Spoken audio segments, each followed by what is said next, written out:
imagine if we took the city of Chicago and we broke it off from Illinois and we made it into an island? Well, according to a 2016 article from Culturegram Online, that is approximately the size of this island. I would like to share with you a few things that would make Singapore unique, diverse, and interesting. I visited Singapore a few times, and I've also lived there before for a little over a year. Between that and me researching about the country while I'm there and before and prior to my visits. So I would like to begin with talking about the background of Singapore. Then I will talk about some of the culture in Singapore, and then I will follow that up with some of the communication of the country. First, let's begin with the background of Singapore. According to the U.S. Department of State website 2016, Singapore is a small, stable, highly developed country with an elected parliament government. Now to the nitty-gritty, as I like to call it. It's the world's only island state in the world. I thought that was pretty interesting. It's located in Southeast Asia, and it's south of Malaysia. The population is about 5.7 million, and 74% of that is Chinese, 19% of that is Malay, and another 9% is Indian, with the rest rounding out all other ethnicities throughout the world. An interesting commonality between Singapore and the U.S. is they were both colonized by the British. Singapore was colonized in 1819 and also has a constitution which is adopted in December of 1965, and it also has an Independence Day, which is celebrated 9th of August 1965. It has an English common law system as well, and one of the most interesting laws that I thought was interesting was the fact that they have mandatory caning for vandalism.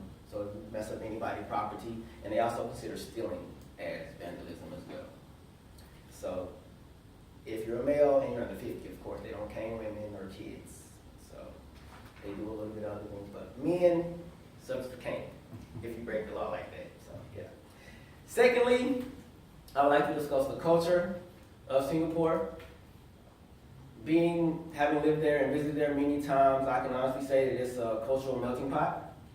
You will see many different types of cuisines and dining habits. You have, traditionally all the families live together until they're married, so they all get together and dine at dinner time. So they dine at the table, but you will typically find Malays and Indians dining on the floor mat, or at special occasions, they'll dine on the floor mat. They also always wash their hands, always. So if you go there and they invite you to dinner, wash your hands. It's a sign of disrespect if you don't.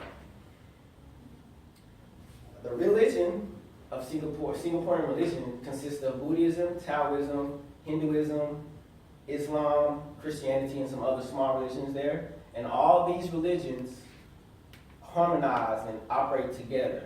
And there's no, you need to be Buddhist, you need to be Hindu. There's none of that there. They all operate in harmony. You can commonly see Hindu and Buddhist temples right next to a Muslim mosque or a Christian church. And they don't, as long as you are of the same religion, it doesn't matter what your ethnicity is, they consider intermarriage. And lastly, I would like to talk about the communication of the country. With a diverse populace, you can expect that it has a diverse language base. Well, they have 4 common languages, which consist of Mandarin, English, Tamil, and Malay. Most of the Singaporeans are bilingual and speak multiple languages, and they have a colloquial language that they call Singlish, where they take English and they'll mix it with any one of the Mandarin, the Malay, or the Tamil languages, kind of like our Spanglish as we would consider in Texas. So in conclusion, to recap what we discussed today, I went over the background of Singapore, and then I talked about some religion and dining tidbits of the country, and then I spoke with you about the language of Singapore. So if you're ever wondering where to visit and you value multicultural experiences, then I highly suggest you visit Singapore.